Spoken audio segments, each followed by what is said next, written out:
কঠিন পরিস্থিতি, কবরের দুটি কথা বলেই চলে যাব। অবশ্যই তো আমরা কবরে চলে যাব একদিন, কবরে যেতেই হবে একদিন। কবর থেকে ছাড়া পাওয়ার আর কোনো রাস্তা আমাদের নাই। বেলাববাসী, আমাদের আগে বহু মানুষ কবরে চলে গেল। মানুষ যখন মারা যায় 24 ঘন্টা পরে পায়খানা রাস্তা দিয়ে তার শরীর থেকে পোকা বের হয়। মানুষ, এই দেহ নিয়ে, স্বাস্থ্য নিয়ে আমাদের কোনো অহংকার নাই রে বাবাজি। মনে রাখবেন, সারা জীবন কত খাবার আমরা খাইছি দেহ তাজা করার জন্য, কিন্তু রুহু তাজা করার জন্য আমরা জিকির করলাম না, দুরুদও পড়লাম না, নামাজও পড়লাম না, রোজাও রাখলাম না, তাহাজ্জুদও পড়লাম না, আল্লাহর ইবাদত করলাম না।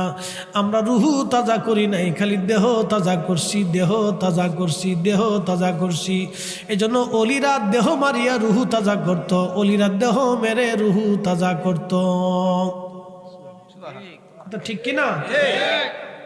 আমরা সারা জীবন শুধু দেহ তাজা করছি, ভালো ভালো খাবার খেয়েছি, পুষ্টিকর খাবার খেয়েছি।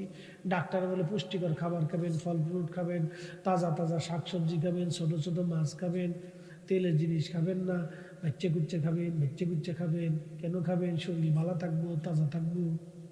আমরা দেহ তাজা করছি, কিন্তু রুহু তাজা করি নাই। আমাদের দেহ দিয়ে কি আল্লাহর কোনো কাজ আছে? না। আমাদের রুহুর সাথে আল্লাহর কথা।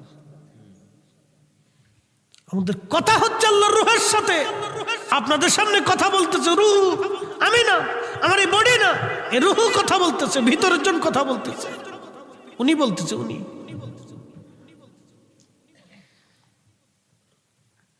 আল্লাহ বানাইলেন কত জাতি, হইল না তার প্রেম প্রীতি, অবশেষে মানুষ বানাই প্রেমের কারণে। প্রেমের ডরি বান্দরে মদিনার শনে, হাইরে প্রেমের ডরি বান্ধরে মদিনার শনে।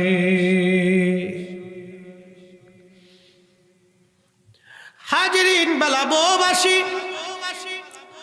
কবরের দেশে বড় কঠিন জায়গা।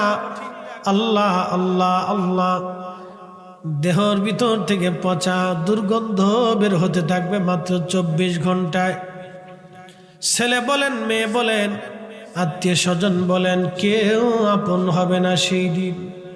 সবাই শুধু বলবে তাড়াতাড়ি কবরে পাঠাও, তাড়াতাড়ি কবরে পাঠাও।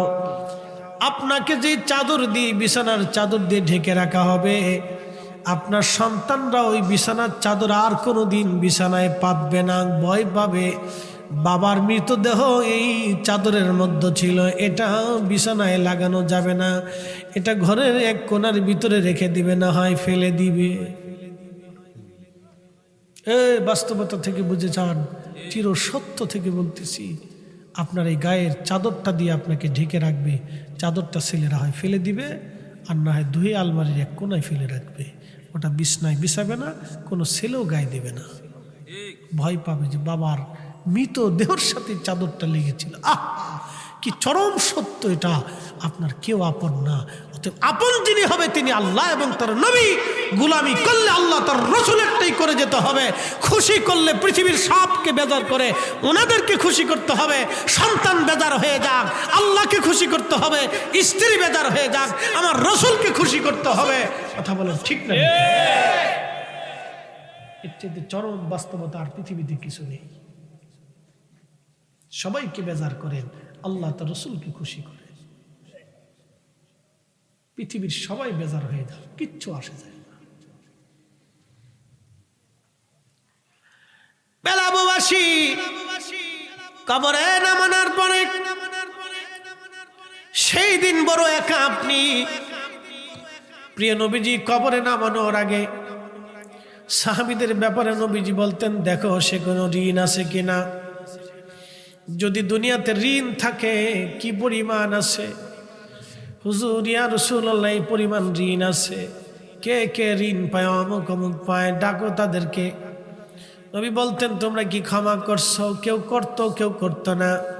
ধনী ধনী সাহাবীদেরকে ডেকে বলতেন, সাহাবীরা তোমরা কিছু কিছু দিয়ে তোমার ভাইয়ের ঋণ পরিশোধ করে তারপরে কবরে পাঠাও। যারা দোকানে বাকি খান, অন্যের টাকা মেরে খান, ঘুষের কারবারি করিয়া গরিব মানুষের চোখের পানি ঝরান, বিচার করতে যে চোখ টিপি দিয়ে টাকা নিয়ে অন্যের পক্ষে রায় দিয়ে দেন, তারা ভালো করে শুনে যান, কবর বড় কঠিন জায়গা, এখানে কারো খাতির হবে না বাবা, কারো খাতির হবে না। নবী বলতেন, উম্মত রে তার ঋণ মওকুফ করে কবরে পাঠাও, কারণ আল্লাহর তার সাথে আল্লাহর যে লেনদেন আছে, আল্লাহ ইচ্ছা করলে ক্ষমা করবে, কিন্তু বান্দার লেনদেন আল্লাহ মাফ করবে না। এই জন্য আমাদের দেশে যারা অর্থ চুরি করে, গরিবের ঠক নষ্ট করে, যারা কোটি কোটি টাকার মালিক হয়ে আজকে ওই বেগম পাড়ায়, ওই সুইজারল্যান্ডের সুইস ব্যাংকে, বিদেশের বিভিন্ন জায়গায় টাকা পাচার করে দিয়ে ভাবতেছে আমরা বুঝি অনেক বড় সুখে থাকবো, না, কবর আগামী দিন অপেক্ষা করতেছে। বাংলার আদালত থেকে পৃথিবীর অন্য সব আদালত থেকে নিষ্কৃতি পাবেন, কিন্তু কবরের আদালত থেকে নিষ্কৃত পাওয়ার কোনোই সুযোগ নাই। কথা বলে ঠিক কিনা? কোনো রাস্তা নেই, কোনো রাস্তা নেই, কোনো রাস্তা নেই, রাস্তা বন্ধ। আল্লাহর নবী বলতেন, সাহাবীরা ঋণ মওকুফ করে কবরে নামাও। আমার কোন সাহাবীকে ঋণ দিয়ে কবরে নামায়ও না, আমার কোন উম্মতরে ঋণ দিয়ে কবরে নামায়ও না। ঋণ মওকুফ করে কবরে নামাও, ঋণ মওকুফ করে কবরে নামাও। কবরে নামানো হলো 17 দিনের মাথায় পেট ফেটে সমস্ত শরীর থেকে গোশতগুলি বিচ্ছিন্ন হয়ে যাবে হাড় থেকে। 1 মাসের মধ্যে সব গোশতগুলি পচে পচে পচে পচে কবরের ভিতরে মাটির সাথে মিশে যাবে। 1 বছরের মধ্যে সব হাড়গুলি মাটির সাথে মিশে যাবে। আহা, কত বাহাদুরি মুহূর্তের মধ্যে শেষ হয়ে গেল, কত বাহাদুরি মুহূর্তের মধ্যে শেষ হয়ে গেল, কত বাহাদুরি তাকাব্বুরি মুহূর্তের মধ্যে শেষ হয়ে গেল। কবর কবর কবর কবর কবর। উসমান গনি জিন্নুরাইন কবরের পাশে দাঁড়াইয়া কানতেন আর বলতেন, আমি আমার মাসুক নবীর জবান থেকে শুনছি, এই কবর বড় কঠিন জায়গা গো।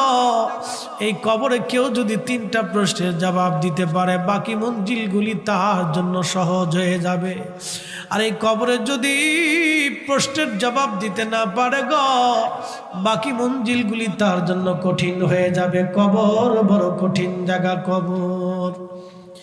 আল্লাহর নবী সাহাবীদেরকে কবর দেওয়ার পরে নবীজি বলতেন, সাহাবীরা রে, তোমার ভাইয়ের কবরের পাশে তুমি দাঁড়াও, ইস্তাগফিরু লিআখিকুম, তোমার ভাইয়ের কবরের পাশে দাঁড়াইয়া তুমি দোয়া করো। কত সময় দোয়া করবা? একটা উট কুরবানি করার পরে চামড়া ছেলাইয়া গোশত বানাইয়া, উট চামড়া ছেলাইয়া গোশত বানাইয়া, গোশত বানাইয়া মানুষের মাঝে বন্টন করতে যত সময়ের দরকার, আল্লাহর নবী ডাক দেয়া বলতেন, উম্মত রে, তত সময় পর্যন্ত তোমার ভাইয়ের কবরের পাশে দাঁড়াইয়া ইস্তাগফিরু ইস্তাগফিরু লিআখিকুম, তোমরা তোমার ভাইয়ের জন্য আল্লাহর দরবারে ইস্তেগফার করো। কেননা কিছু সময় পরে তার কবরে মুনকারে নেকির আসবে। ওই মুনকারে নেকিরের প্রশ্নের জবাব যাতে সহজ হয়, সেই জন্য তুমি তোমার ভাইয়ের কবরের পাশে দাঁড়ায়া দাঁড়ায় দোয়া করো। আর আমাদের দেশের মুসলমানরা কবর দেওয়ার পরে অনেকেই কবে চলে যান, চলে যান, কবরের পাশে দাঁড়ায়েন না, মুনকারে নেকির আসবে, চলে যান, আপনারা চলে যান। আচ্ছা আপনি বলেন তো, হাতায় মুনকারে নেকিরের লেগে পাগল হইল কে?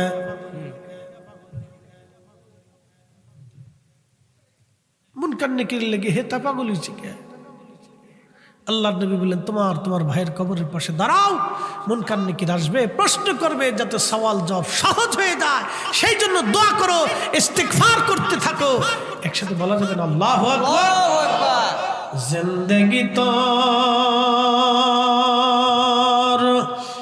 যাইরে ফাঁকি দিয়া রে সোনার জিন্দেগি তোর যাই ফাঁকি দিয়া।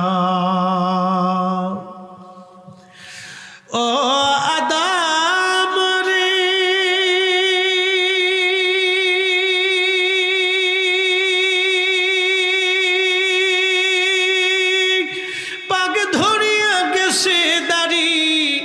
দন্তবাসে গোটাচারি সমন জারি গিয়াছে করিয়ারে সোনার আদম জিন্দেগি তো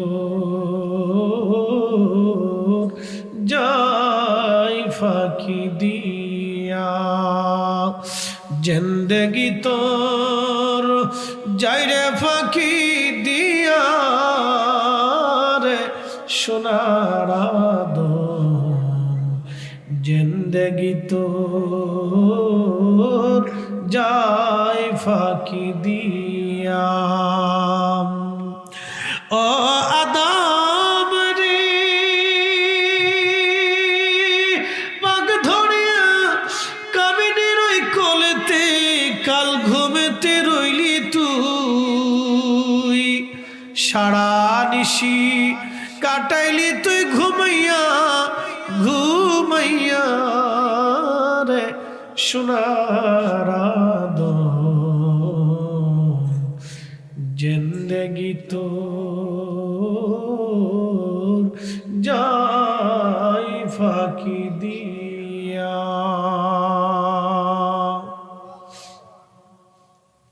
সময় একেবারে শেষ আর লম্বা কথা বাড়াবো না কবর বড় কঠিন একদিন কবর থেকে আল্লাহ উঠাবে ওয়া ইদাল কুবুরু বুসিরাত কবরগুলি যখন উদ্দোলিত হবে কবর থেকে মানুষ উঠে হাসরের ময়দানের দিকে ধাবিত হতে থাকবে দৌড়াইতে থাকবে হাসরের মাঠের দিকে মানুষ দৌড়াইতে থাকবে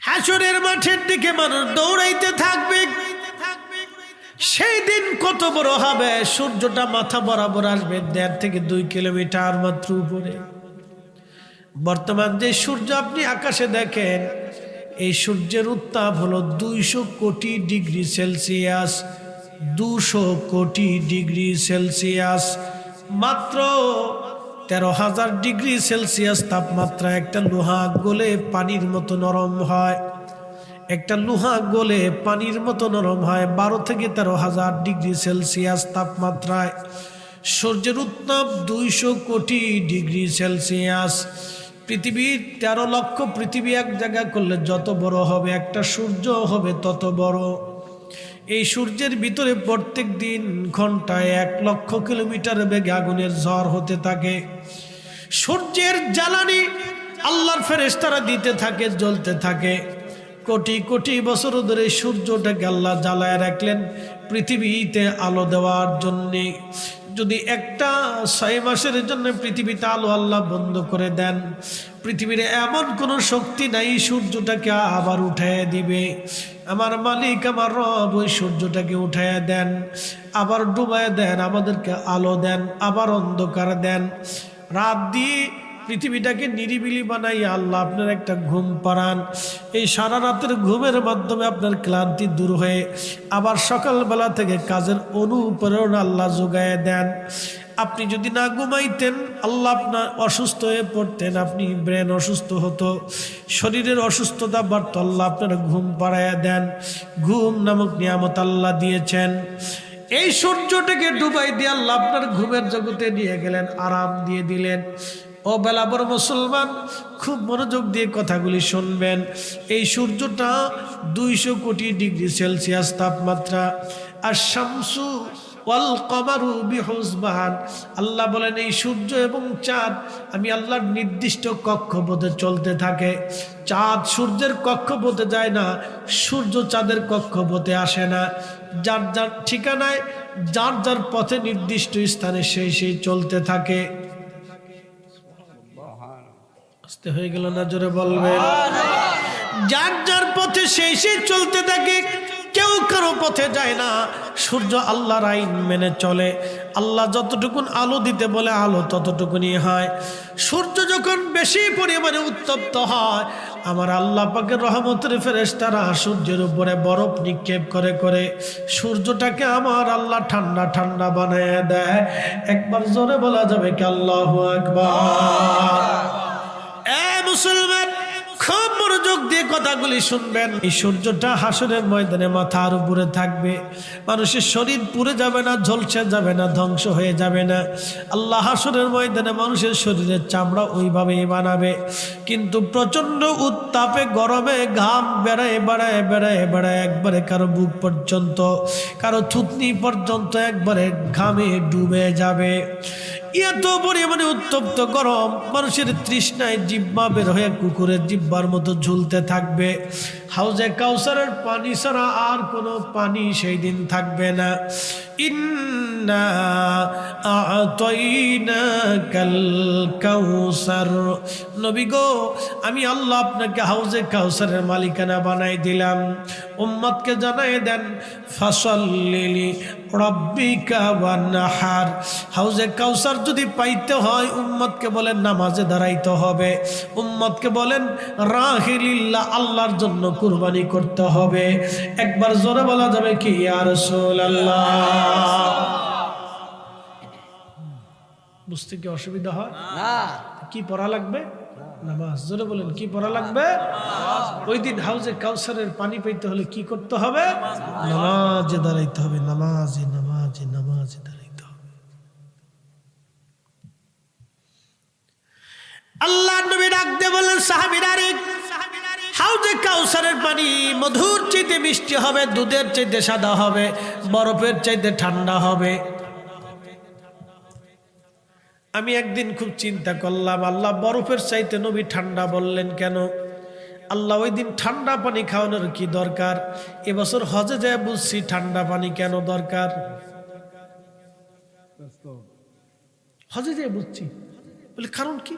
প্রচন্ড গরম। আল্লাহু আকবার। বিশ্বাস করে আমরা আগের দিন সন্ধ্যাবেলা রওনা দিছি আরাফা থেকে মুজদালিফায়। মুজদালিফায় হেঁটে হেঁটে হেঁটে হেঁটে আসতেছি, হেঁটে আসতে তখন রাত। বাপরে বাপ, সেই রাতেও একটার পর একটা পানি। আচ্ছা মুজদালিফায় আসলাম, রাত্রি কিছু সময় যাপন করলাম এখানে, এশা এবং মাগরিব একসাথে আদায় করলাম।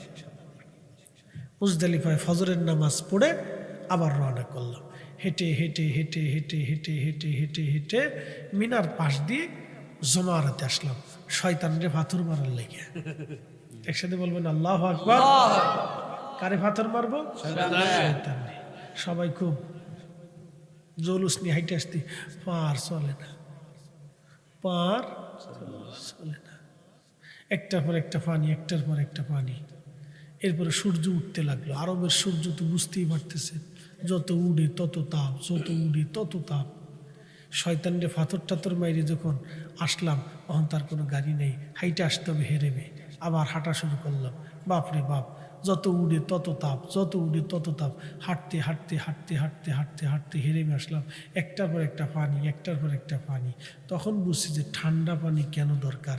আল্লাহ কেন হাউজে কাউসারের পানিটাকে ঠান্ডার কথা বললেন নবীজি, যে বরফের চাইতে বেশি ঠান্ডা হবে সেই পানি। কেন? হাসরের ময়দানে মানুষের কলিজা শুকিয়ে যাবে, তখন এই বরফের মতো ঠান্ডা পানি খাওয়ার সাথে নবী বলেন আমি এক পেয়ালা হাউজে কাউসারের পানি পান করাই দিব, জান্নাতে যাওয়ার আগ পর্যন্ত পানির তৃষ্ণাই আসবে না। সুবহানাল্লাহ।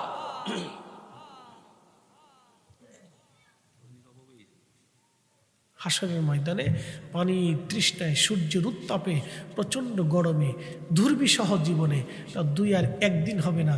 সেই দিনের দিনটা কত বড় হবে তাও আল্লাহ কোরআনে বলে দিলেন। তারুজুল মালাইকাতু ওয়ার রূহু ইলাইহি ফি ইয়াউমিন কানা মিকদারুহু 50 আলফ সানা।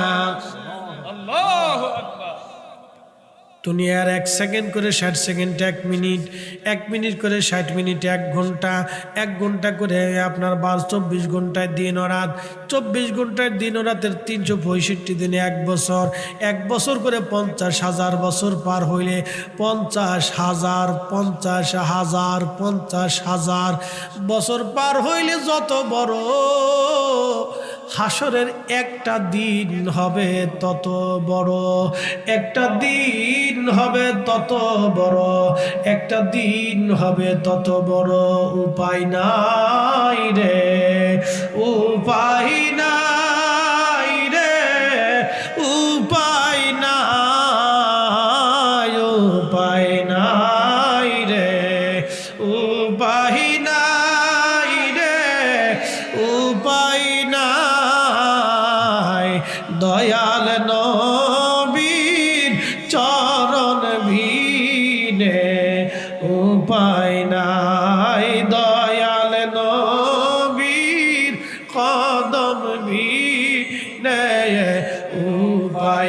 নাই। কথা বলেন ঠিক কিনা? সেই দিন বড় কঠিন, নবীজির চরণ মোবারক ছাড়া আর উপায় হবে না। আল্লাহর নবী বলে দিলেন, উম্মত কিয়ামতের ময়দানে তোমরা কি আমার কাছাকাছি কি তোমরা থাকবা? সাহাবীরা বলেন, বালা ইয়া রাসূলুল্লাহ, আমরা কিয়ামতে আপনার কাছাকাছি থাকতে চাই। নবী বললেন, যদি কাছাকাছি থাকতে চাও তাহলে বেশি পরিমাণে আমার জন্য দুরূদ পাঠাও, দুরূদ পাঠাও, দুরূদ পাঠাও, দুরূদ পাঠাও। একসাথে বলেন আল্লাহু আকবার। কি পাঠাও? কি পাঠাও? তাহলে ঘরে ঘরে মিলাদ শরীফের ইন্তজাম করার দরকার। কথা ঠিক কিনা? ঘরে ঘরে নবীর মিলাদের দরকার, কারণ ঘরে ঘরে মিলাদ চালু থাকলে নবীর দুরূদ চালু থাকবে। কথা বল না কেন? ঠিক কিনা? নবীর দুরূদ সালাম চালু রাখতে হলে ঘরে ঘরে মিলাদ চালু রাখতে হবে। যারা বেদাত বেদাত করে চিৎকার করে, ও চিৎকার পরে পরে গলা শুকাই ফেলা সাথে আমরা দেখার টাইম নেই। আমরা সুন্নিরা যতদিন বেঁচে থাকবো নবীর দুরূদ সালামকে জমিনে চালু রাখার জন্য ঘরে ঘরে নবীর মিলাদ দিব। কথা বলেন ঠিক না বেটে? এই হাত উঁচু করে বলেন, রাজি আছি না নাই? আল্লাহু আকবার। নারায়ে রিসালাত ইয়া রাসূলুল্লাহ, আহলে সুন্নাত ওয়াল জামাত জিন্দাবাদ, জিন্দাবাদ, হযরত মাওলানা ফরিদি সাহেব জিন্দাবাদ, জিন্দাবাদ। এসেছেন যত নবী সকলের ইমাম, সালাম নবী তোমায় হাজারো সালাম, ইয়া নবী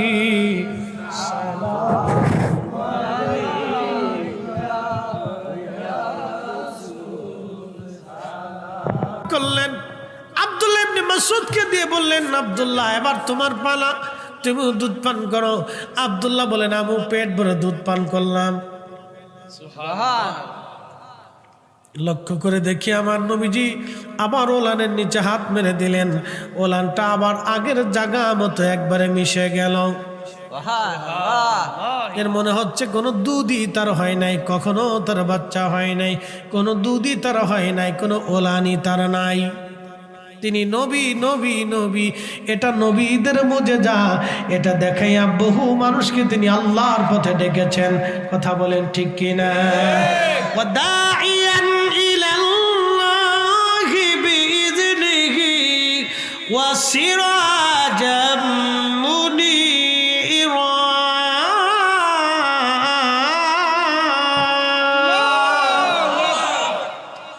আল্লাহকে যে পাইতে চাই, হযরতকে ভালোবেসে, আরশ কুরসি লৌহ কলম না চাহিতে পেয়েছে সে।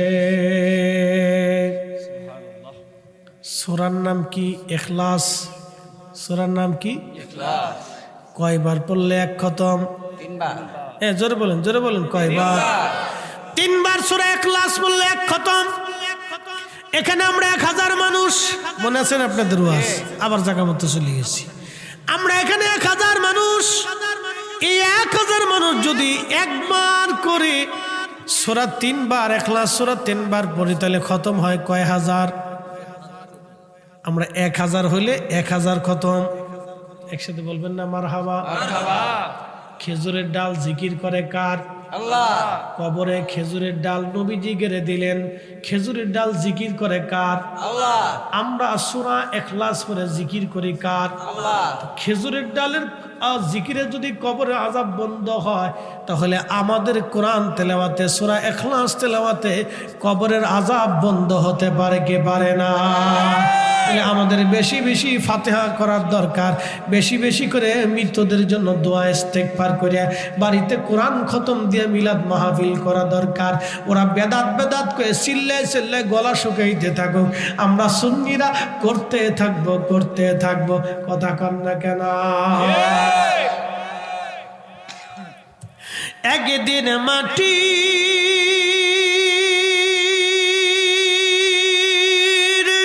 ভিতরে হবে ঘর রে, মন আমার কেন বান্ধু দালান ঘর, মন আমার কেন বান্ধু দালান ঘর। এ বন্ধু, রাত্র যদি এখন 2টা বাজে, রাত 2টার সময় আপনারা বসে আছেন, জানি একটা প্যাকেটও তাবারক নাই। সবাই খালি সারা বছর বলছে সুন্নিরা তাবারক ছাড়া মাহফিলে থাকে না।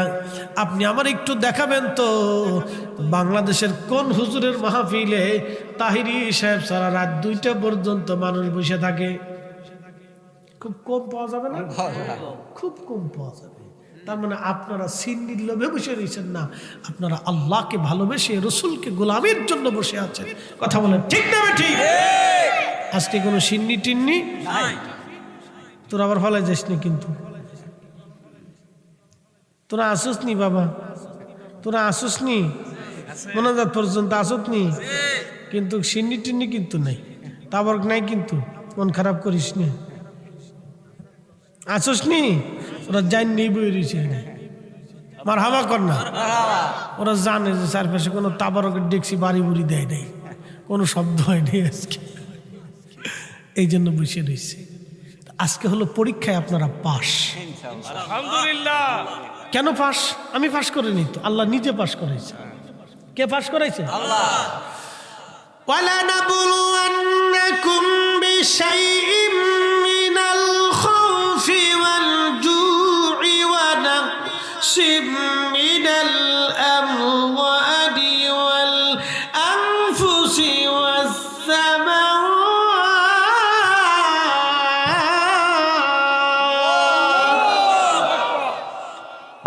রাত 2টার সময় ওয়াজ করতেছি, মনে হচ্ছে বাদেশা ওয়াজ করতেছি।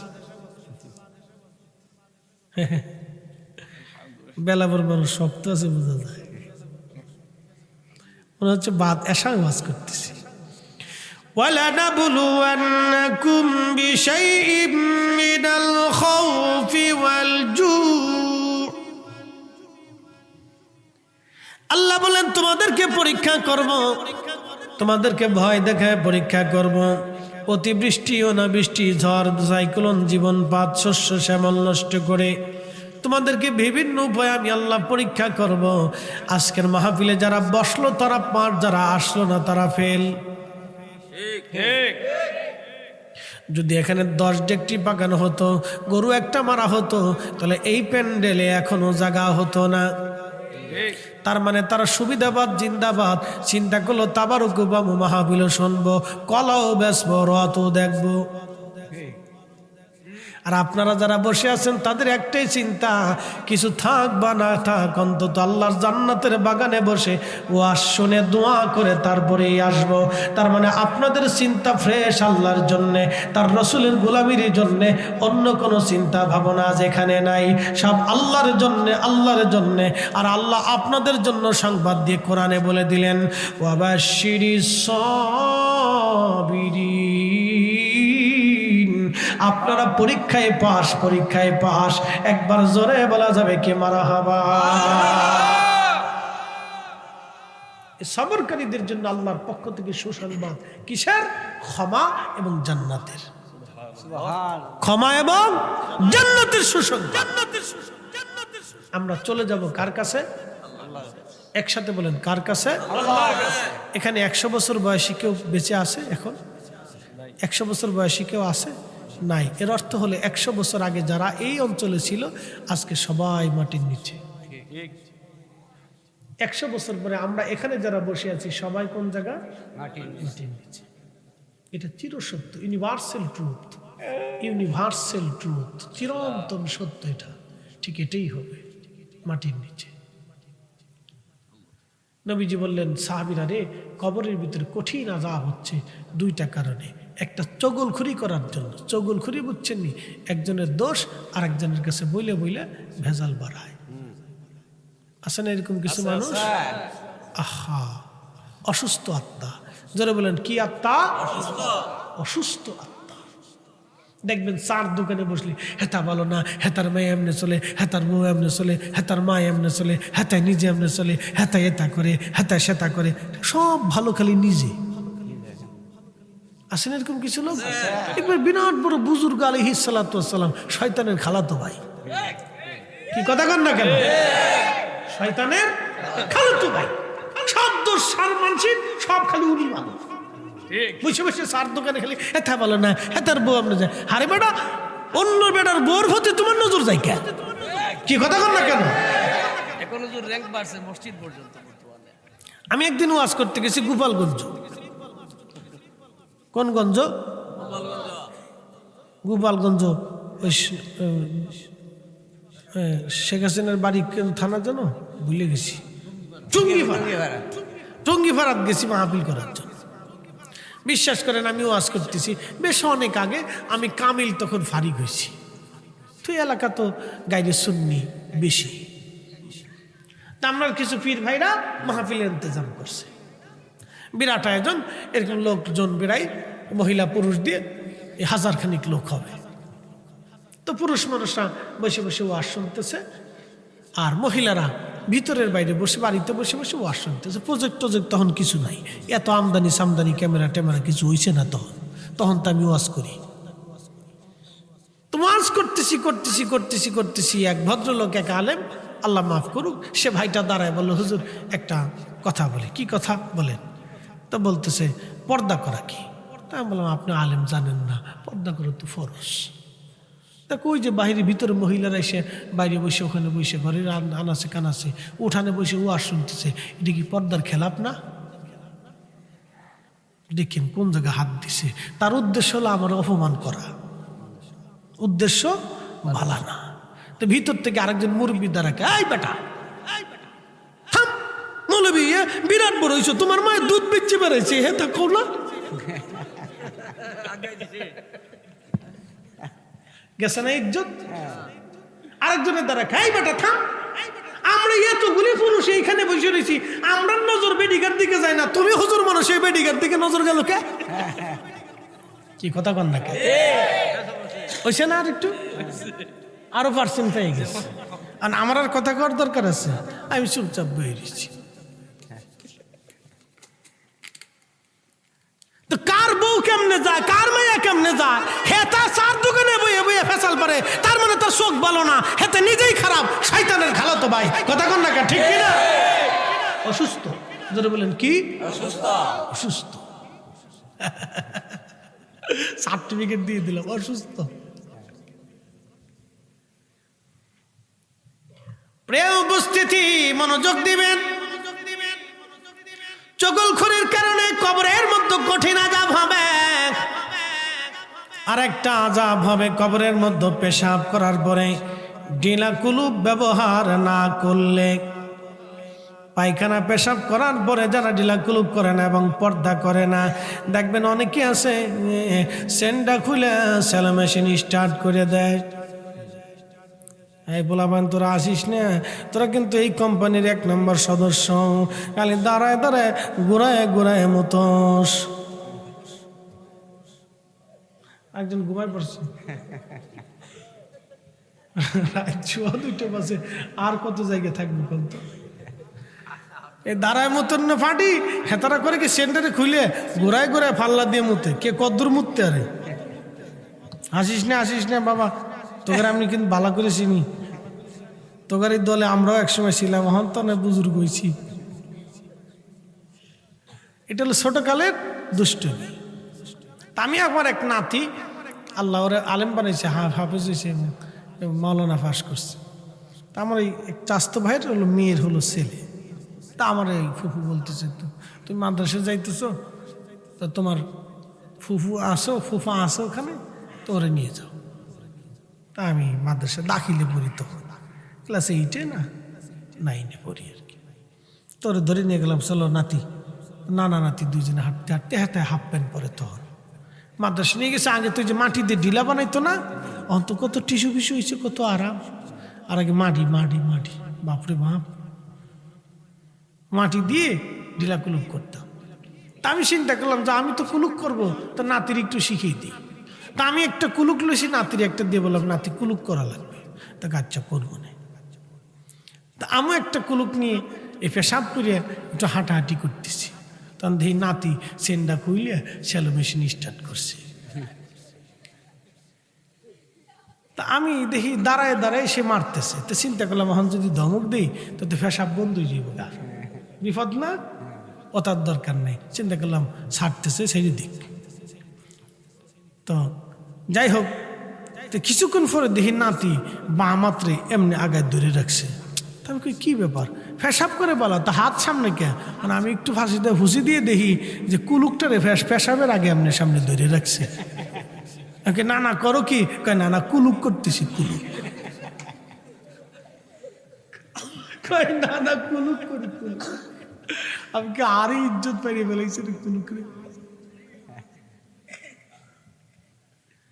কুলুক করা রাসূল কারীমের এত বড় সুন্নাহ, ফরজ না, কিন্তু আপনি যদি না করেন কবরের ভিতরে সবচেয়ে কঠিন আযাব হবে এই কারণে।